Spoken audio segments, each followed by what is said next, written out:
I was speaking in a church and in another state, and I made the statement that the church was not in the Old Testament. Well, I have to tell you, this deacon came up to me immediately after that sermon. Man, he was ready to bite nails. And he said, "What about the church in the wilderness?" Well, that's Acts chapter 7, verse 38. And so I quoted it for him. I was a fighter in those days. And I said, "Oh, you think that I don't know that's in there, where it says, 'This is he that was in the church in the wilderness with the angel which spake to him in the Mount Sinai, and with our fathers had received the new lively oracles to give unto us.'" Well, that is Acts 7:38, and I could have said something like, a doctrine is not built on one verse. Instead, it's built line upon line, precept upon precept, line upon line, precept upon precept, here a little, there a little, Isaiah chapter 28. And so I could have said that. I could have said, well, Stephen is talking as typology. As they were called out of slavery, we're called out of sin. I could have said, that word there, church, by the way, that's the only place in the Bible where the reference to church in the wilderness is found. One time, it's not enough to establish a doctrine. So I could have said, that word is called eschatology. Or not eschatology, but ecclesia. And I could have told him that. That means called out body. Anyway,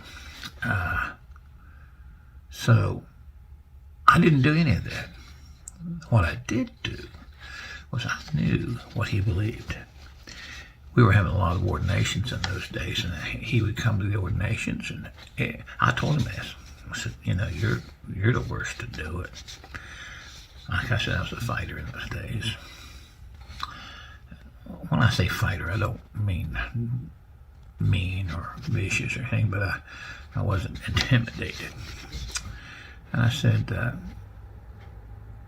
you ask, the very first question comes out of your mouth when you come to these ordinations is, when did the church start? I said, you're looking for Mark 3:14, where it says he called 12, went in the mountain and took 12 and ordained 12. Well, that's right. I said, then you turn around and say the church was in existence before he did that. Well, his jaw hit the floor. And he was so mad at me, or angry, or upset, I don't know what the word I should use. But he looked at my friend, he said, when you head south, he knew I was riding with my buddy, and he said, you teach him something. But to that man's credit, the next week we had a fifth Sunday meeting, and he was still trying to work that out. Blessed man, really. He came up, he's so humble after that. But, that's what he'd always been taught. But anyway, I want to talk a little bit about Israel and the church, okay? In 1 Corinthians 10:32, Paul says, give none offense, neither to the Jew, nor to the Gentile, nor the church of God. And it's not surprising people put the church in the Old Testament. Lots of old writers did that. Thompson Chain Bible. The headings, they're often found in the book of Isaiah. The church is comforted. The restoration of the church. The church exhorted. The prophet's zeal for the church. You see things like that all the time in the headings. The only thing that's inspired are the two columns going down the center of the page. Matthew Henry, the famous writer, puts the church in the Old Testament. But I want to tell you that Israel and the church are not the same.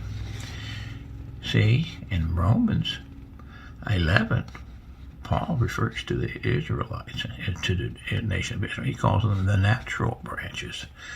He calls the church, the Gentiles, the wild olive branch that was grafted in. 1 Peter 2:10, talk about the church and so on. He says, and the Gentiles, which in time past were not a people, but are now the people of God, which have not obtained mercy, but now hath obtained mercy. See, Israel is a national people, and the church, on the other hand, we're not national. We are worldwide. Israel started with Abraham, but it's Jesus who set up the church. Israel had a priesthood,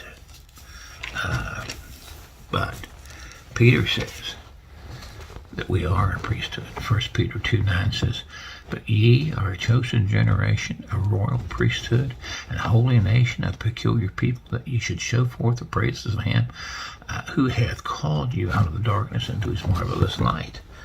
So, you see, there are differences. A Jew was a Jew by physical birth, but a Christian is a Christian by the new birth. All the promises to Israel are earthly promises. The promises to the church are heavenly promises. Israel began with Abraham, and is there with all the dispensations. The church is from Pentecost to the rapture. I want you to notice Ephesians chapter 3, and I'm going to read it to you. For this cause I, Paul, the prisoner of Jesus Christ for you Gentiles.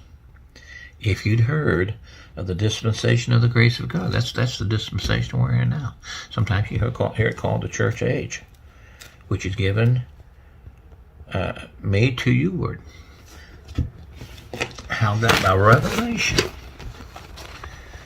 he made known unto me the mystery, as I wrote afore in few words. Now, when Paul uses the word mystery, he's talking about something that has never been revealed before. In fact, he goes on down and says the very next verse 4 says, whereby, when you read, you may understand my mystery, my knowledge in the mystery of Christ. In verse 5, here it is. Which in other ages, that's that word dispensation again, which in other ages was not made known unto the sons of men, as it is now revealed unto his holy apostles and prophets by the Spirit. Then in verse 6, he defines what that mystery is. That the Gentiles should be fellow heirs and of the same body, and the partakers of his promise in the gospel by Christ.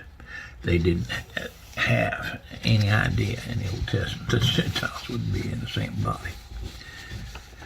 You see, here's the thing. If you have the church in the Old Testament, your typology doesn't work.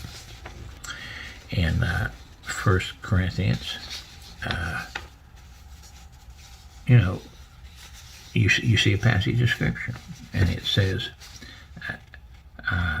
and so it is written. The first man, Adam, was made a living soul. The last Adam, that's Christ, was made a quickening spirit.